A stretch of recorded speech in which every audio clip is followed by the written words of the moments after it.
Hey, my name is Lieutenant Junior Grade Sara Wedemeyer. I'm a student Naval Aviator stationed here at NAS Corpus Christi with Training Wing 4. I was born in Beaufort, South Carolina, and I've actually moved all around the country to different air stations. My parents are in the military. So last week here in Corpus Christi, the temperatures dropped to the high teens. So not only were we freezing cold, the sea turtles out here in the bay were also freezing cold. When the temperature of the water drops below 50 degrees Fahrenheit, the sea turtles undergo a cold stunning process. It's because these animals are ectothermic, they can't regulate their own body temperature, so they've essentially become paralyzed and they're not able to swim on their own. So when we saw news reports, especially from like the National Wildlife Service, national parks, saying that they were hundreds, if not thousands, of cold stunned turtles last week that were out and needed our help. I know myself and others, even though we didn't have power or heat, we came out here to help save these guys. So in areas all over Corpus Christi, like the bay behind me, many of the turtles were out of reach, whether it was here on the seawall or just on the beach. So a lot of us in kayaks or waders had to go out into the water and manually pick up these sea turtles by hand.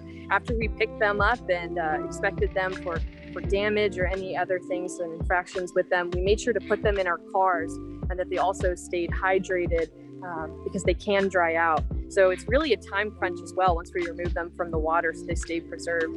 After we collected them, we either would put them into the trucks that came from the Padre Island National Seashore, that they came to deliver them themselves, or we took our own time to drive out to the beach on the seashore to meet with the rangers there, and we transported the turtles.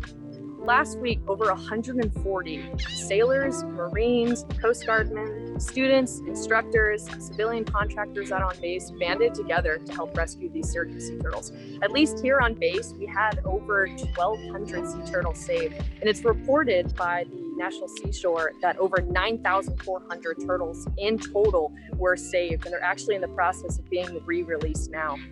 So even though we do have warmer weather here in Corpus Christi in the South Texas area, there's still hundreds of cold stunned sea turtles that still need your help. So if you do find a sea turtle, whether it's in distress or it looks like it may be immobile on the beach, there are numbers and websites that you can call and contact to help save these guys. And for your knowledge in the future, in case we have another cold snap here in South Texas. I feel like that we have to give back to our ecosystems and the environment if we want our Earth to thrive. I think that there are so many different ways to give back to the community, whether it's in our environment or the people around us. And if we can find ways to inspire the people around us to make good decisions and to help each other, I think we're going to make the world a better place.